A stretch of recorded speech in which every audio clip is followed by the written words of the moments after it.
ये सामान्य सत्संग नहीं है, तत्वदर्शी संत के सत्संग हैं, बहुत गहरे संकेत होते हैं। अरे एक आम पिता जिसका बच्चा घर में 1000-2000 की हेराफेरी कर दे, वो बाप भी समाज के सामने जाकर इस प्रकार से सार्वजनिक तौर पर अपने बेटा बेटी के विषय में नहीं बताता है। यदि 1000-2000 की हेराफेरी यदि कोई कर देता है तो सतगुरु रामपाल जी तो परमपिता परमेश्वर हैं। 1000-2000 की चोरी, दान में हेरा फेरी के मामले को सतगुरु रामपाल जी सत्संग में नहीं कहेंगे। लाखों में हेरा फेरी होती थी, लाखों में।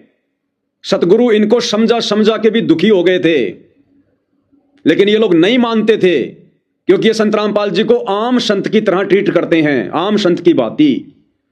गुरु मानुष कर जानते वो नर कहिए अंध ओवे दुखी संसार में आगे काल के फंदे।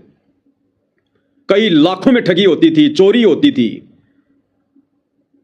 सतलोक आश्रम बरवाड़ा का मुख्य ट्रस्टी बलजीत लहरी, जिसकी बेटी बबीता, जिसका नाम इस मीडिया ने और समाज के कुछ अन्य लोगों ने संत रामपाल जी के साथ में जोड़ दिया था बेवजह, जिसको बेबो कहा जाता था, उस बेबो का भाई अनिल लहरी, बलजीत लहरी का बेटा अनिल लहरी, जो सतगुरु रामपाल जी का बॉडीगार्ड था, पिस्तौल रखा करता था, उनका ड्राइवर भी था।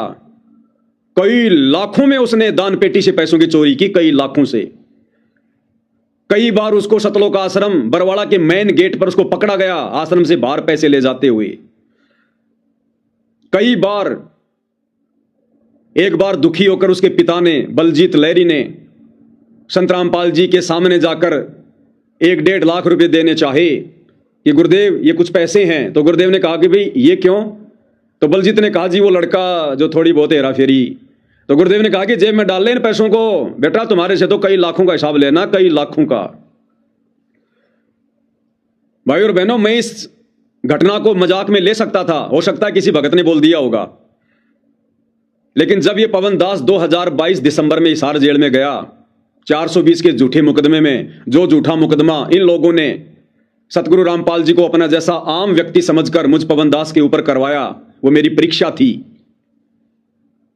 जब मैं हिसार जेल में था तो जिस ब्लॉक में था उस ब्लॉक में बहुत सारे लोग थे।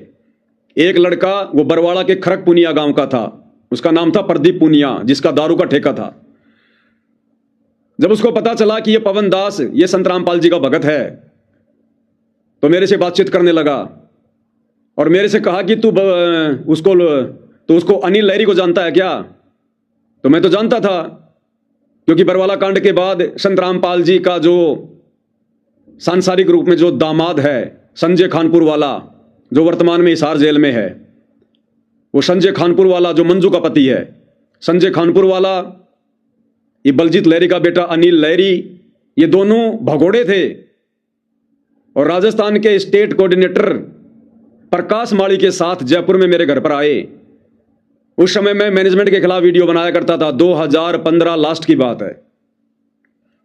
तो डराने लगे, धमकाने लगे, तू महेंद्र भगत जी के खिलाफ बोलेगा। मैंने कहा भैया जो सच है वो बोलूंगा, महेंद्र क्या, चाहे महेंद्र का बाप क्यों ना आ जाए। बोला देख ले। मैंने कहा देख लिया भाई, अब बात समझ में आ गई, पीछे कदम नहीं हटा सकते, बहुत मूर्ख बन लिए तुम लोगों के चक्कर में। तो मैं तो जानता था इसको। तो उस प्रदीप पुनिया ने मुझे कहा, जो बरवाला के खरक पुनिया गांव का था, उसने कहा कि वो हमारी मौज करता था, मौज। मैंने कहा यार वो तुम्हारी मौज कैसे करता था? बोला भाई वो जब आश्रम से आता था ना निकल के, तो हमारे पास में आता था, वो ठेके पे मेरा दोस्त था, और जेब से 50-50 हजार की गड्डियां निकालता था। तो मैं पूछा करता था अरे ये तू कहां से ला रहा है भाई इतना पैसा? बोला तुम तो मौज उड़ाओ, मौज उड़ाओ, बोलो आश्रम जिंदाबाद है। तब जाकर मुझ पवन दास को पक्का विश्वास हुआ कि ये बातें कोई हवाई की नहीं है, ये बिल्कुल सत्य बातें हैं। तो बलजीत लहरी का बेटा अनिल लहरी कई लाखों में चोरी कर चुका था, और वो बलजीत लहरी का बेटा अनिल लहरी जो बरवाला कांड के मुकदमों में है, भगोड़ा घोषित था, और भगोड़ा रहते रहते उसने और नया मुकदमा अपने ऊपर लगवा लिया। एनडीपीएस का मुकदमा लगता है मादक पदार्थों की तस्करी में।